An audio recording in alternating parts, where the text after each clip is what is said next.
దివంగత నేత వైఎస్ రాజశేఖర రెడ్డికి అత్యంత సన్నిహితుడిగా ఆయన రైట్ హ్యాండ్గా చెప్పబడేటువంటి సూర్యుడు ఈరోజు తెలంగాణ ముఖ్యమంత్రి రేవంత్ రెడ్డిని కలిసిన నేపథ్యంలో జగన్మోహన్ రెడ్డికి సంబంధించినటువంటి కొన్ని సీక్రెట్స్ను సూర్యుడు రేవంత్ రెడ్డికి అందజేశారంటూ కూడా ఒక వార్త ఇప్పుడు సోషల్ మీడియాలో చక్కర్లు కొడుతోంది, ప్రచారం జరుగుతున్న నేపథ్యంలో ఈ వార్తలో వాస్తవం ఉందా లేదా అనే అంశానికి సంబంధించి మనతో మాట్లాడేందుకు ప్రముఖ రాజకీయ విశ్లేషకులు జగదేవ్ గారు మనతో ఉన్నారు. ఆయనతో మాట్లాడదాం. సార్ నమస్తే అండి. నమస్తే అండి.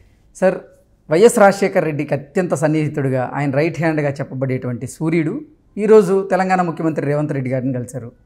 ఈ నేపథ్యంలో ఒక వార్త సోషల్ మీడియాలో చక్కర్లు కొడుతూ ఉంది. జగన్మోహన్ రెడ్డికి సంబంధించినటువంటి టాప్ సీక్రెట్ని సూర్యుడు రేవంత్ రెడ్డికి లీక్ చేశాడంటూ కూడా ఒక వార్త హల్చల్ చేస్తుంది. ఈ మధ్యకాలంలో మనం చూసుకున్నట్లయితే రేవంత్ రెడ్డి గారు ఒక ఇంటర్వ్యూలో మాట్లాడుతూ, నేను సీఎం అయిన తర్వాత అసలు జగన్మోహన్ రెడ్డి నాకు విష్ చేయలేదు అంటూ చెబుతూనే, అంటే నా ఓటమి కోసం కొంతమంది ప్రయత్నాలు చేశారు, వాళ్ళు నేను వదిలిపెట్టను అంటూ కూడా ఆయన చెప్పడం జరిగింది. ఈ నేపథ్యంలో ఈరోజు సూర్యుడు రేవంత్ రెడ్డితో భేటీ అవ్వడాన్ని ఎలా చూడొచ్చు? అంటే సూర్యుడు అనే వ్యక్తి నాకు కొంతమంది రాజశేఖర రెడ్డి గారికి బాగా సన్నిహితంగా పనిచేసిన వ్యక్తుల తాలూకా రిలేషన్స్లో ఫ్రెండ్స్ ఉన్నారు, డైరెక్ట్ వ్యక్తులు కాదు. అంటే 2004 నుంచి కూడా కొంతమంది మిత్రులు ఉన్నారు. వాళ్ళు చెప్పేవాళ్ళు ఇట్లా వాట్ ఈజ్ వాట్, ఏంటి రాజశేఖర రెడ్డి గారి ప్రవర్తన ఎలా ఉంటుంది, ఆయన ఎటువంటి వ్యక్తి, మెయిన్ రాజశేఖర రెడ్డి గారు ఏ నిర్ణయం తీసుకున్నా లేదంటే ఏదైనా పర్సనల్గా చర్చించాలంటే ఒకటి కేవీపీ గారు, ఆత్మబంధువు అంటారు ఆయన్ని, రాజశేఖర రెడ్డి గారిని కేవీపీ గారిని వేరు చేసి చూడలేమనే వాళ్ళు కూడా చాలామంది ఉన్నారు. మిగతా కార్యకలాపాలు వ్యవహారాలు చక్కబెట్టాలన్నా చూడాలన్నా చెయ్యాలన్నా ప్రతి చిన్న విషయం కూడా ఏది మాట్లాడాలన్నా రాజశేఖర రెడ్డి గారు భార్య తరువాత అత్యధికంగా పిలిచే పేరంటే సూర్యుడిదే అని చెప్పేవారు ఆ మిత్రులు ఎవరైతే ఉన్నారో. అంటే ప్రతిది కూడా ఏదైనా ఇంపార్టెంట్ వ్యవహారాలు, డీలింగ్సు, ప్రాజెక్టులు, పెట్టుబడులు కానీ, రాష్ట్ర రాజకీయాలకు సంబంధించి కానీ, మంత్రివర్గ విస్తరణలు కానీ, పార్టీ వ్యవహారాలు కానీ ఏవైనా కూడా కేవీపీ గారితో చర్చించేవారట. ఏ నిర్ణయం తీసుకున్న ముందు కూడా కేవీపీ గారితో ఒకసారి చర్చించి ఇట్లా అనుకుంటున్నాను, ఇలా చేయాలనుకుంటున్నాను, ఏమంటామంటే ఓకే, ఇద్దరు ఒక మాట మీదే కలిసి ప్రయాణించేవారు. ఇతను ఏం చెప్పినా కూడా కేవీపీ గారు నో అనేవారు కాదు. కేవీపీ గారు ఒకవేళ అలా కాదు రాజా, ఇలా మార్చితే బాగుంటుంది, ఇలా చేస్తే బాగుంటుంది అన్నా కూడా ఈయన యాక్సెప్ట్ చేసేవారు. మిగతా ఏ వ్యవహారాలైనా కూడా మొత్తం సూర్యుడిగా చూసుకునేవాడట. సూర్యుడు అన్ని తుమ్మిన దగ్గిన అంత సన్నిహితంగా ఉండే సూర్యుడు. రాజశేఖర రెడ్డి గారి మరణానంతరం సూర్యుడు అనే వ్యక్తి ఎక్కడ కనపడలే. ఎందుకు కనపడలేదు, ఎక్కడ వ్యవహారాలు చెడాయి అంటే రకరకాల కథనాలు వినిపించాయి. అంటే ఈవెన్ ఏదైతే హెలీప్యాడ్ కూలిపోయిన తర్వాత మొత్తానికి ఏవో ఒకటి ఫైండ్ అవుట్ చేసి తీసుకొచ్చి అన్ని దహన సంస్కరణలు అయిపోయి ఇడుపులపై అయిపోయిన తర్వాత కూడా చివరిగా ఆయన పలకరించడానికి జగన్మోహన్ రెడ్డి గారిని విష్ చేయడానికి వచ్చిన వాళ్ళందరూ అప్పటి వరకు కనిపించిన వ్యక్తి ఆ తర్వాత నుంచి ఇంకా కనపడలే. చాలామంది ఏమంటారంటే రాజశేఖర రెడ్డి గారి వ్యవహారాలన్నీ కూడా ఆయనకు తెలుసు.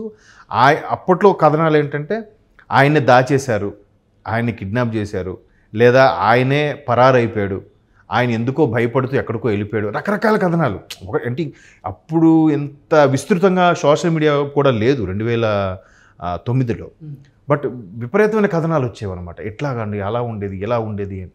ఏంటి ఆఖరికి సూర్యుడు ఎక్కడికి వెళ్ళారో ఎవరికి తెలియదు.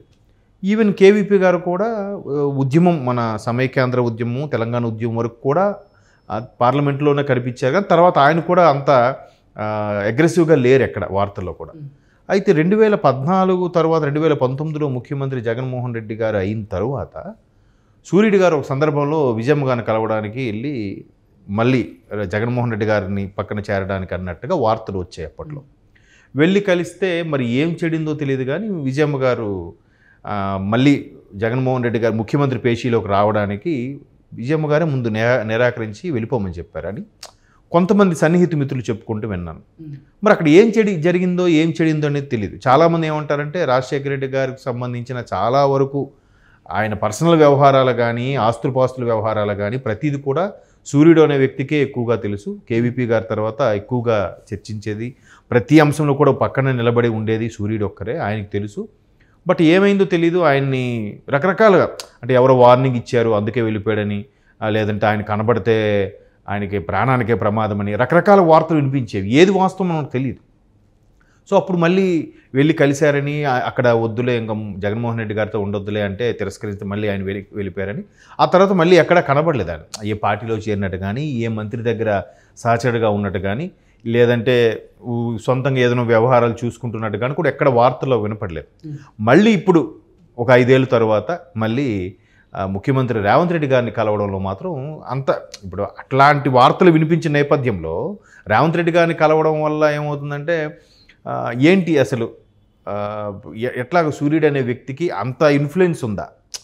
ముఖ్యమంత్రి గారికి ఒకప్పుడు రైట్ హ్యాండ్గా ఉన్న రాజశేఖర రెడ్డి గారికి రైట్ హ్యాండ్గా ఉన్న సూర్యుడు అనే వ్యక్తి ఇప్పుడు మళ్ళీ డైరెక్ట్గా రేవంత్ రెడ్డి గారిని కలిసేంత ఇన్ఫ్లుయెన్స్ పావులు కదిపే సత్తా ఉందా అన్నట్టుగా క్వశ్చన్ మార్క్గా ఉంది ఇప్పుడు. అంతే కదా, ఇప్పుడు రాజశేఖర రెడ్డి గారు 2009లో ఇదైపోయారు. ఆ తర్వాత నుంచి ఆయనకి ఎటువంటి ప్రభుత్వంతో కానీ అధికార పరంగా కానీ ఎటువంటి బాధ్యతలు ఏమీ లేవు, ఎక్కడ కూడా ఏ బాధ్యతలు నిర్వర్తించినట్టు కూడా మనం చూడలేదు. సో మళ్ళీ ఇప్పుడు సుమారుగా 15 ఏళ్ళ తర్వాత మళ్ళీ ఆయన తెర మీద కనబడి ముఖ్యమంత్రి రేవంత్ రెడ్డి గారికి శుభాకాంక్షలు తెలపడానికి వచ్చానంటే ఖచ్చితంగా సంథింగ్ ఇస్ దేర్. ఏముందని మనకు తెలియదు కానీ ఏదో ఉంది, ఏదో విషయం అయితే ఉందన్నమాటగా వార్త. అండ్ మోర్ ఓవర్ మీరు అన్నట్టుగా రేవంత్ రెడ్డి గారు ఏబిఎన్ రాధాకృష్ణ గారికి ఇచ్చిన ఇంటర్వ్యూలో నా ఓటమికి ఎవరెవరితో పనిచేశారో వాళ్ళందరినీ నేను గుర్తుపెట్టుకొని బదులు తీర్చుకుంటాను అన్నట్టుగా, అంటే వ్యాఖ్యలువే కాకపోయినా భావం అయితే అదే, గుర్తుపెట్టుకొని వాళ్ళు బదులు తీర్చుకుంటానన్నట్టుగా చెప్పిన నేపథ్యంలో మేబీ ఈయనే వెతికించి పిలిపించి ఆయన రప్పించారు. ఎగ్జాక్ట్లీ అదే వార్త ఇప్పుడు సోషల్ మీడియాలో చక్కర్లు కొడుతోంది.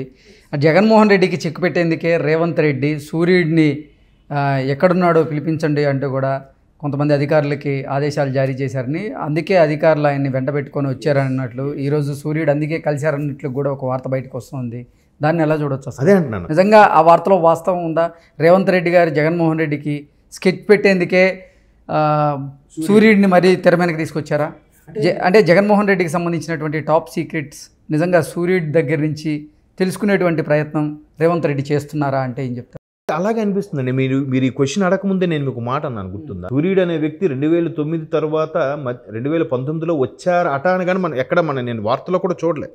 వచ్చి విజయమ్మ గారిని కలిశారట, ఆ తర్వాత విజయమ్మ గారు తిరస్కరిస్తే చంద్రబాబు గారిని కూడా కలిసే ప్రయత్నం చేశారు కానీ చంద్రబాబు గారు కలవనివ్వలేదు, అపాయింట్మెంట్ ఇవ్వలేదు అన్నట్టు కూడా అప్పట్లో వార్తలు వచ్చాయి 2019లో మాట. సో అట్లాగే రాజకీయాలతో ప్రమేయం లేకుండా అందరికీ దూరంగా ఉన్న ఈ వ్యక్తి సడన్గా ముఖ్యమంత్రి రేవంత్ రెడ్డి గారిని డైరెక్ట్గా కలిసేంత ఇన్ఫ్లుయెన్స్ ఎక్కడి నుంచి వచ్చింది?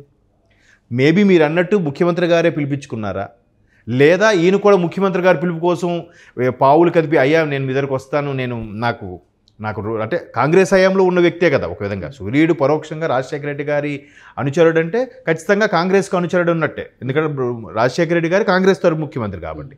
సో ఆ పరంగా ఈయన కలవడానికి ప్రయత్నించాడా అప్పుడున్న పరిచయాలతో, లేదా మీరు అన్నట్టుగా ముఖ్యమంత్రి రేవంత్ రెడ్డి గారు సరే అటువంటి వ్యక్తిని పక్కన పెట్టుకుంటే మనకి ఎవరెవరికి చెక్ పెట్టాలో ఎవరెవరికి ఏ విధంగా సమాధాన పరచాలో అని చెప్పి ఈయన రప్పించారా అనేది క్వశ్చన్ మార్క్. నేను ముందు అదే అన్నాను, ఈయనకి అంత ఇన్ఫ్లుయెన్స్ ఉందా, ఈయన అంత బాగా డైరెక్ట్గా ముఖ్యమంత్రి రేవంత్ రెడ్డి గారిని ఇప్పుడు కలిసే అవకాశం ఉందా? ఎందుకంటే అప్పటికి ఈయన కాంగ్రెస్లో ఉన్నప్పుడు, రాజశేఖర రెడ్డి గారు కూడా ఉన్నప్పుడు రఘువీరెడ్డి గారు, రేవంత్ రెడ్డి గారు టీడీపీలో ఉన్నారు. అప్పుడులో అంత పరిచయం ఏం లేదు. పైగా అప్పుడున్న కాంగ్రెస్ కార్యకర్తలు చాలామంది ఇటు బీఆర్ఎస్లోకి వెళ్ళారు, అటు కొంతమంది షఫల్ అయ్యారు. పాత వాళ్ళు బాగా ఉన్నారు తప్ప ఆ పాత వాళ్ళందరూ ఎంతవరకు ఇప్పుడు అధికార పక్షంలో ఉన్నారనేది తెలియదు. వాళ్ళందరితో ఎంతవరకు పరిచయాలు ఉన్నాయి? ఈ 15 ఏళ్ళుగా ఎక్కడా కనపడని వ్యక్తి ఒక్కసారిగా తెర మీదకి వచ్చి డైరెక్ట్గా ముఖ్యమంత్రిని కలిసే అంత ఇది ఉందంటే somewhat there is behind scenes చూస్తే ఏదో జరగబోతుందేమో అని అనిపిస్తుంది. మేబీ ముఖ్యమంత్రి గారు పిలిపించుకున్నా ఆశ్చర్యపోనక్కర్లేదు, ఎందుకంటే ఆ గుట్టులు అన్నీ తెలుస్తాయి. జనరల్గా సినిమాల్లో కూడా కామెడీగా చెప్తూ ఉంటారు, పెద్ద పెద్ద స్థాయి వాళ్ళు పిఎల్ని డ్రైవర్ని ఎట్టి పరిస్థితుల్లో తీసేయరంట, ఎందుకంటే వీళ్ళ తాలూకు వ్యవహారాలనే వాళ్ళకి తెలిస్తే బయటికి వెళ్తే వీళ్ళకే నష్టం అని చెప్పి వాళ్ళు ఎంత చెత్తగా బిహేవ్ చేసినా వాళ్ళని కూడా పెట్టుకుంటారని కూడా కొన్ని రకాల వార్తలు మనం చూస్తుంటాం. సో మేబీ అది ఏం జరగబోతుంది, ఇలాంటి వెయిట్ అండ్ సీ.